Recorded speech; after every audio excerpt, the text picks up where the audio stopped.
Hip-hop since 1987.com.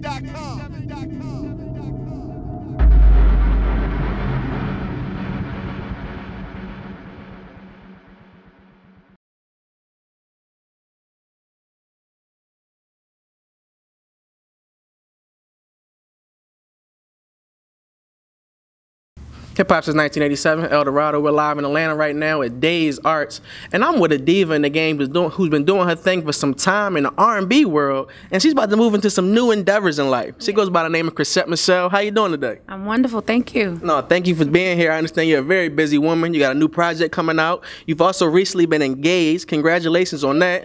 So before we get into your life in the music world, we're going to get into your personal life a little bit. Talk to me about your engagement and how things have been for you since then. Well, you guys may have heard of this gentleman years back when I first started. He was my manager. His name is Doug, and I loved him then. The industry had me moving so fast. I lost sight of so many things, but one thing I didn't lose sight of is the way I feel when I'm with him. And so I stopped being with Motown and Def Jam. I started my own record label, Rich Hipster, and we decided, you know what, life is better together. I like that. I like that. Now, have there been any trials and tribulations being engaged and moving into the world of being married soon and being in the entertainment and music world? You know, I feel like I'm writing from a brighter place. The new record, Milestone, has all these upbeat, fun, like the music that I would listen to is the music that I'm writing. And I don't know if I've ever done that before. And then I feel like I have protection and a covering, and I've wanted that for a long time. That's very dope. That's very dope. So as you just gave mention to, you're trying something new in music. A lot of your fans have grown to love you because of your ballad type themed anthems and things like that. But you're moving on to more of a trap, soulless type feel. Talk to me about your new album. Give us the title of the album if you can, and explain to me why you're going down this new road. Sure. The name of the album is Milestone. You know, when I first got started, I was with Jay-Z, I was with Nas. One of my favorite collaborations was the one that I did with Rick Ross. We did a song, Aston Martin Music. That song I literally might have written as a freestyle in maybe 5 or 10 minutes. It was so natural, so honest to me. My friends laugh at me because backstage I'm listening to Ashanti and Mariah Carey and the girly pussycat doll type sounds. So I've always had that Aston music sound in me, but I've never gotten to do it for my own project. Now that I'm independent, I feel like I can do whatever I want. So that trap soul sound has always spoken to me. This time I get to do a whole album like that. So talk to me about the album, as you just gave mention to. You're moving into a new lane. Give us the complete title and some of your favorite tracks on the project that hit close to home. Sure. I mean, I've shed tears in the studio singing some of these things. One song is called Indie Girl. It's about this girl who's walking around with this Chanel bag full of however much money you just got from the promoter, but there's no guy by her side to share it with. So Indie Girl is one of my favorites. Steady we put out as a single just recently, and I'm so, you know, we were playing, and it was one of those things where I said, I'm just going to do whatever I want.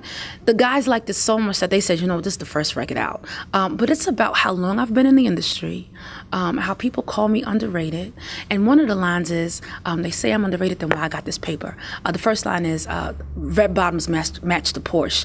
So I'm telling a lot of truths that people don't really know about me. I've been kind of shy about, but I feel like I got a man now. I could kind of do whatever I want and then hop behind his shoulder a little bit. Still my Porsche though. So as you just gave mention to, you spent some time in the game on Def Jam and in Motown, so you're definitely seasoned. How has that experience helped you with what you have going on now as far as Rich Hipster? Yeah, I mean, exactly correct. It's been such a learning curve that I didn't have to go through because I got to sit in A&R's offices and L.A. Reid. I get to sit with him, and I got to sit and watch Babyface write music and sit with will.i.am. I mean, these people are my mentors. I've been mentored by Lionel Richie and Patti LaBelle, and Mariah Carey has given me words of wisdom. So I get to come in with a one-up that some people who are just kind of starting out don't get. So I feel really blessed in those regards to have been through the Def Jam school and the Motown school. Now, being as though you're seasoned and you have that experience and that knowledge from others, do you plan on bringing other artists to your imprint and maybe developing in them? Like, what are your plans as far as Rich Hipster? Definitely. I have the luxury of getting special gifts, per se, when I sign artists. So it's an incentive there. But most importantly to me, artist development is kind of a lost art. And so I kind of plan on bringing that back some, showing people what it's like to do a promo run, spending some time on tour before you put out this record that you, and then get out there and kind of get lost when you get out there. I want people to have more than one record. I want them to have 5 and 6 albums and do this for their lifetime. Did you notice, or what would I say, because I'm quite sure you did notice there was difference, going from albums where they were love ballads and more of, you know, the ballad theme project to putting out the trap soul theme project? Were there any dilemmas in the process as far as creating music and recording music and finding producers to work with? But ballads take so long to produce. You gotta have the person who plays the keys exactly a certain way. You know, every single song might have a different piano player, might have a different bass player. When you do, you know, up-tempo, more kind of fun tracks, it's kind of like a party in the studio. If you watch my Periscope or my Snapchat or any of my vlogs, you see that I'm a very silly individual, and you get to see that side of me. This record, I get to be that all the time. I'm not afraid this time. I've been petrified to put out the wrong thing, because when you're signed to a big label, you're paying 20 people. When you're signed to yourself, you're buying a Porsche. Do you know what I mean? That's the difference. So I don't have to be so afraid of what somebody's gonna say, what somebody needs me to do. I can just depend on myself. And if I decide I wanna move back in with my mom and sleep in the basement, nobody's gonna be mad. You know what I'm saying? I don't have anybody to disappoint this time. Very well said. Very well said. But hip hop is a different environment, and I knew that as soon as I worked with Jay-Z, Nas, Rick Ross, Wale, The Game. There's not as much. You might think of it different because, you know, your joint is hip hop, so that's kind of like your roots, right? But when I'm in those environments, I feel so much less judged, so much less like I have to do it perfect.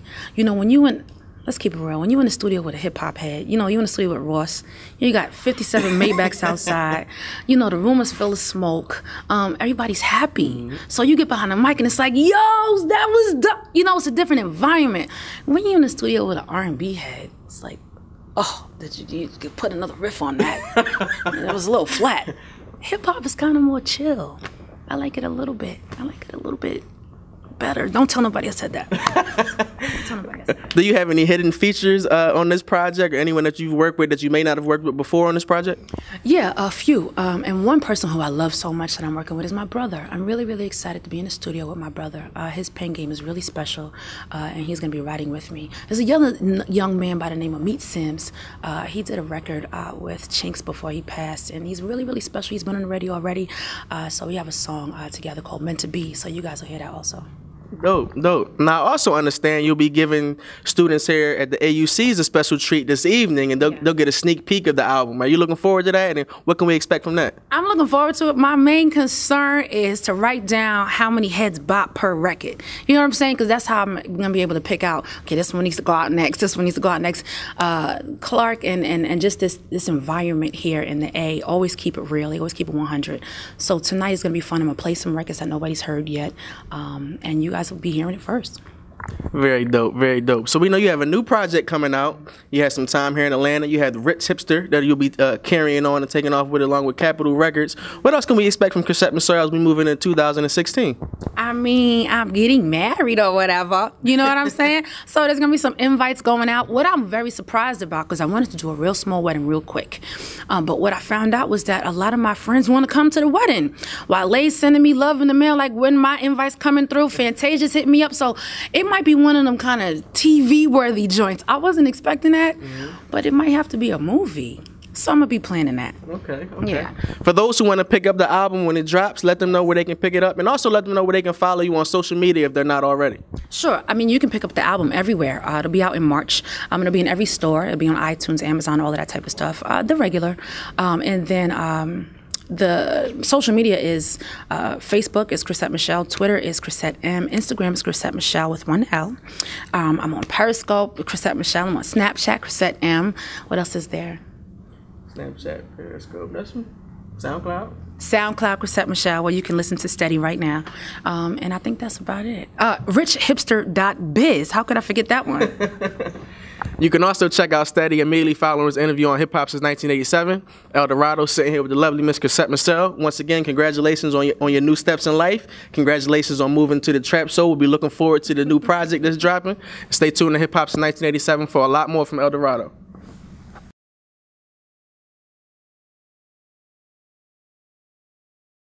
Hip Hop Since 1987.com.